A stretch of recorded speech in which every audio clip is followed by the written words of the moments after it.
நம்முடைய அமைச்சர் KN நேரு அவர்கள் சார்ந்திருக்கக்கூடிய துறையில தொடர்ந்து முறைகேடுகள் வந்து கொண்டே இருக்கிறது. நம்ம பார்த்த இதற்கு முன்பு என்போர்ஸ்மென்ட் டைரக்டரேட் அமலாக்கத்துறை அவர்கள் அக்டோபர் 2025 888 கோடி ரூபாய் ஊழல் நடந்திருப்பதை சுட்டிக்காட்டி நம்முடைய பொறுப்பு டிஜிபிக்கு ஒரு கடிதம் எழுதியிருந்தார்கள். அமலாக்கத்துறையை பொறுத்தவரை அந்த கடிதத்தில் குறிப்பிட்ட 150 நபர்கள் பின் பாயிண்ட் பண்ணி கொடுத்திருந்தாங்க. வாட்ஸ்அப் சாட் எப்படி பணம் மாறி இருக்கு, குறிப்பா நேரு அவர்களுடைய அமைச்சர் இருக்கக்கூடிய துறையில இன்ஜினியர் அபிஷியல்ஸ் அவர்களுக்கு அந்த பரீட்சைக்கு 25 லட்சத்திலிருந்து 35 லட்சம் ரூபாய் வாங்கியது ஏற்கனவே பத்திரிகையாளர் சந்திப்பில் பேசியிருக்கும். நான் டீட்டெயிலா போக விரும்பலீங்கன்னா அது உங்களுக்கு தெரியும். அது சம்பந்தமாக இதுவரை ஒரு வழக்கு கூட காவல்துறை பதிவு செய்யவில்லை. இது முதல். இரண்டாவது, மறுபடியும் நம்முடைய அமலாக்கத்துறை தமிழகத்தினுடைய பொறுப்பு டிஜிபி அவர்களுக்கு மறுபடியும் ஒரு கடிதம் எழுதியிருக்கிறாங்க. டிசம்பர் 3 கடிதம் எழுதியிருக்கிறாங்க. அதுல 258 பக்கம் அந்த கடிதம். இரண்டாவது முறை. இது திரு நேரு அவர்கள் சம்பந்தப்பட்ட முனிசிபல் அட்மினிஸ்ட்ரேஷன் வாட்டர் சப்ளை நகராட்சி நிர்வாகத்துறையில குடிநீர் வழங்கல் அந்த துறையில 1020 கோடி ரூபாய் ஊழல் நடந்திருப்பதற்கான ப்ரூஃப் அட்டாச் பண்ணியிருக்கிறாங்க. இது குறிப்பாக நகராட்சி நிர்வாகம் மற்றும் குடிநீர் வழங்கல் துறையில அங்கே பொறுப்பேற்கக்கூடிய கான்ட்ராக்டர்ஸ், அரசனுடைய கான்ட்ராக்ட் கிடைக்கக்கூடிய கான்ட்ராக்டர்ஸ் எப்படி பிரைப் லஞ்சப்பணமாக 7.5% 10% கான்ட்ராக்ட் வேல்யூவை நேரு அவர்களுக்கும் குடும்பத்தை சார்ந்தவர்களுக்கும் கொடுக்க வேண்டும் என்பதை ஒரு டோசியரா நம்முடைய பொறுப்பு டிஜிபி கொடுத்திருக்கிறாங்க. இதில் நீங்க நல்லா இந்த டோசியரை பாத்தீங்கன்னா இது தமிழ்நாட்டில் மத்திய அரசு பணத்துல கட்டப்படக்கூடிய பப்ளிக் டாய்லெட், சானிடேஷன் சர்வீஸ் சுகாதாரத்துறை சம்பந்தப்பட்டது, நபார்டு வங்கியினுடைய பணத்தை வாங்கி நடக்கக்கூடிய ப்ராஜெக்ட், வாட்டர் ரெனோவேஷன் ஒர்க் அதாவது ஆறு ஏரி சம்பந்தப்பட்ட வேலைகள், சிவிக் கன்ஸ்ட்ரக்ஷன் ப்ராஜெக்ட். இதுல மத்திய அரசினுடைய பணமும் கூட மாநில அரசுக்கு அது நேரு அவர்களுடைய துறையின் மூலமாக இம்ப்ளிமெண்ட் ஆகக்கூடிய முனிசிபல் அட்மினிஸ்ட்ரேஷன் வாட்டர் சப்ளை. இதுல 1020 கோடி ரூபாய் ஊழலை கண்டுபிடித்து 258 பக்கம் டோசியராக பொறுப்பு டிஜிபி கொடுத்திருக்கிறாங்க. கொடுத்து கிட்டத்தட்ட இன்னைக்கு டிசம்பர் 3 உங்களுக்கு கிட்டத்தட்ட 12 நாள் ஆகுது. அதுல குறிப்பாக இடி அவர்கள் மறுபடியும் வாட்ஸ்அப் சாட் எப்படி பணத்தை வாங்கியிருக்கிறாங்க, ஹவாலா டிரான்சாக்சன் துபாய்க்கு ஹவாலா மூலமாக ஓவர்சீஸுக்கு அனுப்பி இருக்கக்கூடிய ப்ரூஃப் அது எல்லாம் கூட கொடுத்திருக்கிறாங்க. இதுல ரொம்ப அதிர்ச்சிகரமான விஷயம் என்னன்னா, இது அதிர்ச்சி தான் ஆனா ஆச்சரியம் இல்ல, நிறைய வாட்ஸ்அப் சாட்ல பார்ட்டி ஃபண்ட் மென்ஷன் பண்ணிருக்காங்க. பார்ட்டி ஃபண்ட் டிஎம்கே இருக்கு.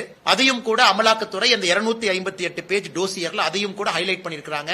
பார்ட்டி ஃபண்ட் அப்படின்னு அவங்க பண்ணி பிரைப கலெக்ட் பண்ணிருக்காங்க. 7.5% 10% கான்ட்ராக்டர்ஸ். இது நேரு அவர்கள் சாதாரணமா பத்திரிகை நண்பர்கள் கேட்கும் பொழுது சாதாரணமா கடந்து போயிட்டாங்க. அதாவது இதுல ஒன்னும் உண்மை இல்ல, இது அரசியல் பழிவாங்கும் நடவடிக்கை, நான் இதன் மீது கோர்ட்ல பாத்துக்கிறேன், அங்க பாத்துக்கிறேன். அதனால் மறுபடியும் பத்திரிகையாளர் சந்திப்பில் நாங்க என்ன சொல்ல விரும்புறோம் அப்படின்னா, 888 கோடி ரூபாய் முதல் ஊழல் இன்ஜினியர் ரெக்ரூட்மெண்ட். ஒரு இன்ஜினியருக்கு 25 லட்சத்திலிருந்து 35 லட்சம் ரூபாய் லஞ்சம். இரண்டாவது, நேரு அவர்கள் துறையில கான்ட்ராக்ட் பெறக்கூடிய ஒப்பந்தக்காரர்கள் 7.5% 10% லஞ்சப்பணம். அந்த பணம் துபாய்க்கு போகுது ஹவாலால. அதை அமலாக்கத்துறை மென்ஷன் பண்ணிருக்காங்க. பார்ட்டி ஃபண்ட்னு மென்ஷன் பண்ணிருக்காங்க. அப்படி இருந்தும் கூட அடிப்படை எஃப்ஐஆர் இதுல இல்ல. ஏன்னா எஃப்ஐஆர் ஃபைல் பண்ணாதான் அமலாக்கத்துறையை பொறுத்தவரை அவர்கள் அடுத்த கட்ட நடவடிக்கை மணி லாண்டரிங் அவங்க ஆக்ஷன் எடுக்க முடியும். இதையும் கூட கவனத்துக்கு கொண்டு வரும். மூன்றாவது, இன்று நேரு அவர்களுடைய அமைச்சரவையில் நடந்திருக்கக்கூடிய குளறுபடி. இன்னைக்கு பாத்தீங்கன்னா Tamil Nadu government of Tamil Nadu rural development and panchayat Raj department, ஊரக வளர்ச்சி ஊராட்சி துறை, அதுல ஊராட்சி செயலாளர், பஞ்சாயத்து செக்ரட்டரி, ஊராட்சி செயலாளருக்கான ரெக்ரூட்மெண்ட் போயிட்டு இருக்கு. இந்த ஊராட்சி செயலாளர் ரெக்ரூட்மெண்ட் பாத்தீங்கன்னா ரிட்டன் எக்ஸாம், இன்டர்வியூ ரெண்டு சேர்த்தி தான். நான் எப்படி பார்த்தா இன்டர்வியூ இன்னைக்கு நாளைக்கெல்லாம் நடந்திருக்கணும். ஆனா நேத்து சாயங்காலம் டிசம்பர் 11 சாயங்காலம் ஒரு மெசேஜ் எல்லாத்துக்குமே குறுஞ்செய்தி வருது, இந்த மாதிரி இன்டர்வியூ கேன்சல் ஆயிருச்சு அப்படின்னு. இன்னைக்கு 12 இன்னைக்கு யாரெல்லாம் அந்த வெப்சைட் ஓபன் பண்ணி பாக்குறாங்களோ, ஊரக வளர்ச்சி மற்றும் ஊராட்சி துறை வெப்சைட் ஓபன் பண்ணி பாக்குறாங்களோ, எல்லாத்துக்கும் ஒரு பெரிய ஷாக் என்னன்னா, யாரெல்லாம் இன்டர்வியூக்கு குவாலிஃபைடு ஒரு புது லிஸ்ட் போட்டிருக்காங்க. அந்த லிஸ்ட் எவ்வளவு குளறுபடியா இருக்குன்னு ஒரு 3 உதாரணத்தை உங்களுக்கு நான் சுட்டி காட்டுறேன். உதாரணத்துக்கு கோயம்புத்தூர். இன்னைக்கு கோயம்புத்தூர் என்னோட செல்போன்ல கோயம்புத்தூர் இருக்கு. அதுல நீங்க யாரெல்லாம் செலக்ட் ஆயிருக்காங்க, பிசி உமன், பிசி மேல், உதாரணத்துக்கு அதை எடுத்துக்கிட்டோம் அப்படின்னா, ஒரு பிசி உமன் 500 மார்க்குக்கு 494 வாங்கி செலக்ட் ஆயிருக்காங்க, 493 வாங்கி செலக்ட் ஆயிருக்காங்க. அதே பிசி உமன் ரிஜெக்ஷன் பாத்தீங்கன்னா 500க்கு 496 வாங்கி ரிஜெக்ட் ஆயிருக்காங்க. சோ என்ன பேசிஸ்ல அவங்க லிஸ்ட் போட்டாங்கன்னு யாருக்குமே தெரியல. அதாவது இதுல இன்டர்னல் கோட்டா இருக்கு. அவங்க தமிழ் மீடியமா, அவங்க விட்டோவா, அவங்க மாற்றுத்திறனாளியா, இல்ல அவங்க இதற்கு முன்பே படை வீரரா இருந்திருக்காங்களா அப்படிங்கிற வெயிட்டேஜ் வச்சு பார்த்தாலும் கூட இன்னைக்கு அவங்க வெளியிட்டிருக்கக்கூடிய ஊரக வளர்ச்சி மற்றும் ஊராட்சி துறை அதுல ஊராட்சி செயலாளர் அதனுடைய லிஸ்ட நீங்க பாத்தீங்கன்னா சம்பந்தமே இல்லாத லோவர் மார்க் வாங்கினவங்க இன்டர்வியூ குவாலிஃபை இருக்கிறாங்க. சேம் பேராமீட்டர் மீட் பண்ணிருக்கக்கூடிய அதை விட அதிகமா மார்க் வாங்கி இருக்கிறவங்க குவாலிஃபை ஆகாம இருக்கிறாங்க. கோயம்புத்தூர், கரூர், மதுரை இந்த 3 மாவட்டத்தினுடைய லிஸ்ட நாங்க அனலைஸ் பண்ணத பத்திரிகை நண்பர்களுக்கு இந்த பத்திரிகையாளர் சந்திப்பு முடிச்ச உடனே வாட்ஸ்அப்ல ஷேர் பண்றோம். அதாவது செலக்ட் ஆனவங்க கிரைட்டீரியா என்ன, நாட் செலக்டட் கிரைட்டீரியா என்ன, செலக்ட் ஆனவங்க கிரைட்டீரியாவோட நாட் செலக்டட் பெட்டரா இருந்தும் செலக்ட் ஆகல. சோ இவ்வளவு குளறுபடிகளை இன்னைக்கு வெளியிட்டிருக்கக்கூடிய லிஸ்ட். இதிலும் கூட லஞ்சம் கைமாறி இருப்பதாக பெரிய அளவுல குற்றச்சாட்டுகள் வந்து கொண்டிருக்கிறது என்று காலையிலிருந்து. ஆனால் தொடர்ச்சியாக ஒரு மூத்த அமைச்சருடைய துறை ஒரு மாதத்துல அமலாக்கத்துறையை பொறுத்தவரை 888 கோடி, அதன் பிறகு 1020 கோடி ரூபாய் இன்னொரு ஊழல், மூன்றாவது முறையாக இன்னைக்கு அவங்க வெளியிட்டிருக்கக்கூடிய இன்டர்வியூ பட்டியல், இதிலும் கூட பெரிய அளவுல குழப்பம் இருக்கு. ஆனா முதலமைச்சர் எதையும் கண்டுகொண்டதாக தெரியவில்லை, நேரு அவர்களும் எதையும் கண்டுகொண்டதாக தெரியவில்லை. இன்னைக்கு பொறுப்பு டிஜிபிக்கு பொறுப்பு டிஜிபி போட்டிருக்கிறாங்க. அதனால் யாருமே எஃப்ஐஆர் பதிவு செய்வதற்கு தயாராக இல்லை. இந்தியால எங்கேயும் நடக்காத அநியாயம் இங்க நடக்குது.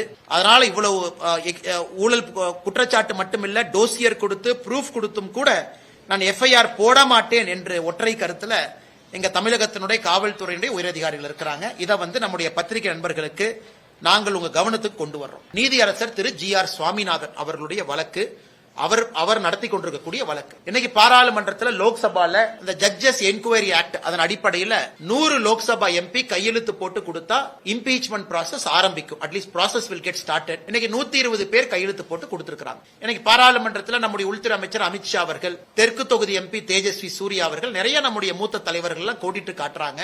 எப்படி திராவிட முன்னேற்ற கழகத்தை அமித்ஷா ஜி சொன்னாங்க, இந்தியா அரசியல் சரித்திரத்தில் முதலாக ஒரு நீதிபதி தீர்ப்பு கொடுத்த அந்த நீதிபதியின் மீது இம்பீச்மெண்ட் ப்ராசஸ் கொண்டு வந்திருக்கிறாங்க. இன்னைக்கு இந்தியால 11 பேருக்கு மேல இம்பீச்மெண்ட் ப்ராசஸ் ஆரம்பிச்சிருக்காங்க. வெற்றிகரமாக நடந்ததில்ல, 11 பேருக்கு மேல ஆரம்பிச்சிருக்காங்க.